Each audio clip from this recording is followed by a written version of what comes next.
श्री बाबूलाल जी मरांडी यहाँ के मुख्यमंत्री रहे, श्री अर्जुन मुंडा यहाँ के मुख्यमंत्री रहे, श्री रघुवर दास जी यहाँ के मुख्यमंत्री रहे।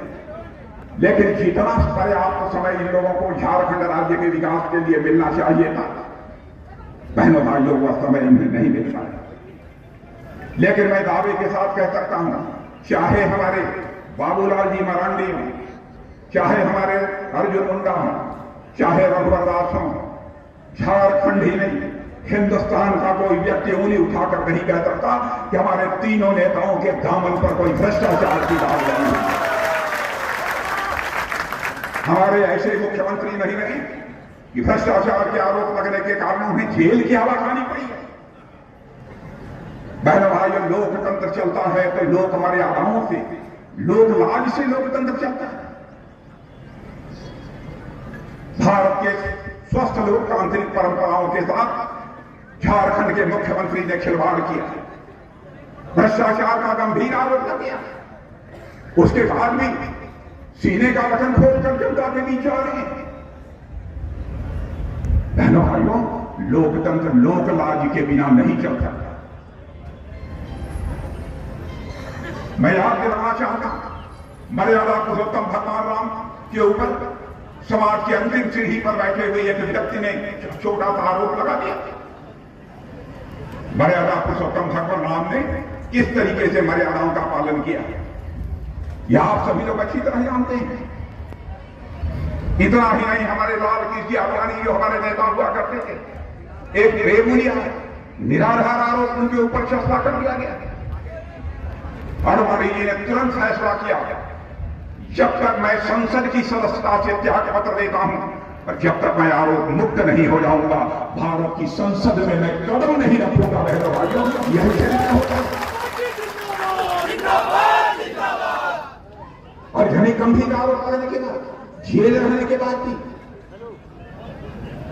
बहनों भाइयों, झारखंड के भविष्य का फैसला यदि कोई कर सकता है तो नेता नहीं कर सकते हैं, यहां की जनता कर सकती है। मैं अच्छी तरह जानता हूं।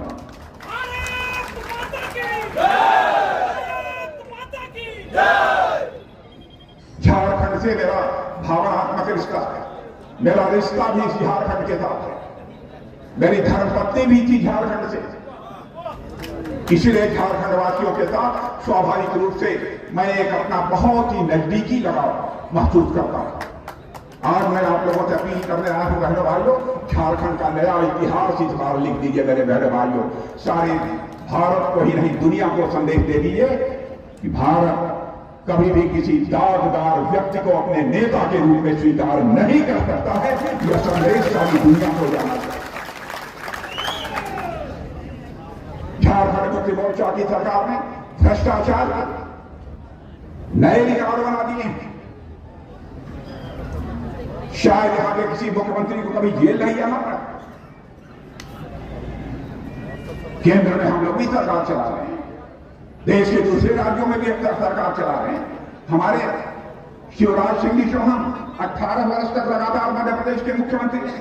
क्या कभी आपने सुना इनके ऊपर कभी कोई भ्रष्टाचार का आरोप लगा? मैं भी मुख्यमंत्री रहा हूं उत्तर प्रदेश का, क्यों नहीं भ्रष्टाचार का आरोप?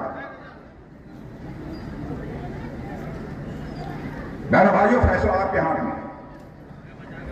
लगातार 2 बार केंद्र में आपने मोदी जी के नेतृत्व में सरकार बनाई है। 10 वर्षों तक हमारी सरकार के कामकाज को आपने देखा है।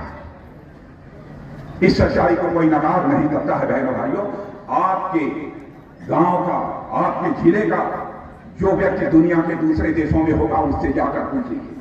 अंतर्राष्ट्रीय जगत में भारत का कद ऊंचा हुआ है। बहनों भाइयों, पहले भारत अंतर्राष्ट्रीय मंचों पर कुछ बोलता था तो भारत की बातों को जिस गंभीरता पूर्वक लिया जाना चाहिए नहीं लिया जाता था। लेकिन आज यदि भारत अंतर्राष्ट्रीय मंचों पर कुछ बोलता है, सारी दुनिया कान खोलकर सुनती है भारत बोल क्या रहा है। यह भारत की है।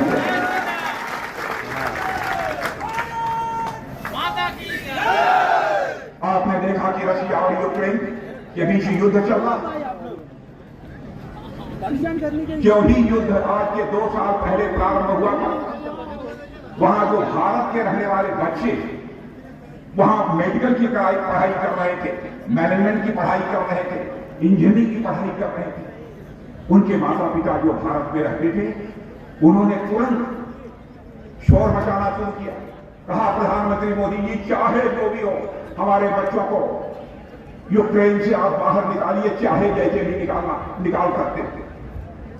आप स्वयं यह कल्पना कर सकते हैं कि जब दो देशों के बीच युद्ध चल रहा हो, लगातार मिसाइल, बम, तो गोले चल रहे हैं, उस बीच बच्चों को निकालना यह कितना कठिन था।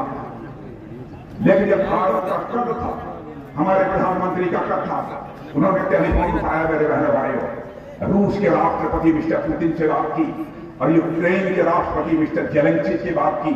आपको जानकर आपका सीना चौड़ा हो जाएगा कि 4.5 घंटे के लिए रूस और यूक्रेन का युद्ध रुक गया और हमारे सारे भारत के रहने वाले बच्चे भारत आ गए।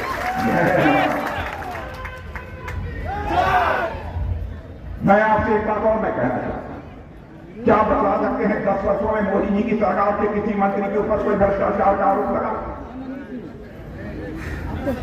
मैं आपसे पूछना चाहता हूं, इस बार झारखंड के भविष्य का फैसला करने जा रहे हैं मेरे बहन भाइयों, इसे विचार करके करिए। यही मैं आप सबसे अपील करने के लिए आया हूं। कैसे लोगों का समय बचना चाहिए, कैसे लोगों का खर्च बचना चाहिए, देश का खजाने का एक एक पाई नाप तोल कर देश का मस्तक ऊंचा करने के लिए लगाया जाना चाहिए। इसकी चिंता ही किसी ने की है तो हमारे प्रधानमंत्री। अभी आपने देखा होगा कि हाल में ही कैबिनेट में हम लोगों ने फैसला किया है कि भारत में हम चाहते हैं और यह बिल भी लेकर आएंगे, 1 नेशन 1 इलेक्शन होगा। बार बार हर साल में इलेक्शन होगा, बार बार इलेक्शन नहीं आता, एक बार में देश का सारी विधानसभाओं का चुनाव और लोकसभा का चुनाव साथ होना चाहिए। और साथ ही साथ जो स्थानीय निकाय हैं, नगर पंचायत, नगर परिषद, ग्राम सभाएं, इनका चुनाव एक साथ होना चाहिए। इसके लिए कैबिनेट ने एक प्रस्ताव पारित किया है, इसे लेकर हम लोग संसद में इसे पेश करेंगे मेरे बहनों भाई। कई ऐसी योजनाएं, मैं बहुत विस्तार में भी चर्चा करूंगा तो लंबा समय लगेगा, लेकिन इतना ही मैं कहना चाहता हूं, हमारी सरकार ने मोदी जी के नेतृत्व में जो कुछ भी देश में किया है बहनों भाइयों, मैं दावे के साथ कह सकता हूं आजाद भारत के इतिहास में कभी नहीं है। केवल विकास ही नहीं किया, हमारी सरकार ने अपनी संवेदनशीलता का भी परिचय दिया। क्या कभी आप कल्पना कर सकते हैं कोई ऐसा प्रधानमंत्री आएगा या सोचेगा झोपड़ी में रहने वाली मां बहन की भी इज्जत और रस्मत होती है, उसको भी शौचालय के लिए बाहर न जाना पड़े, शौच के लिए बाहर न जाना पड़े, शौचालय उसके घर में भी होना चाहिए। आजाद भारत के इतिहास में पहली बार किसी प्रधानमंत्री ने सोचा है मेरे बहन भाइयों, तो प्रधानमंत्री का नाम है नरेंद्र भाई मोदी। एक व्यक्ति भी हमारे भारत में शेष नहीं बचना चाहिए जिसके पास अपना सिर ढकने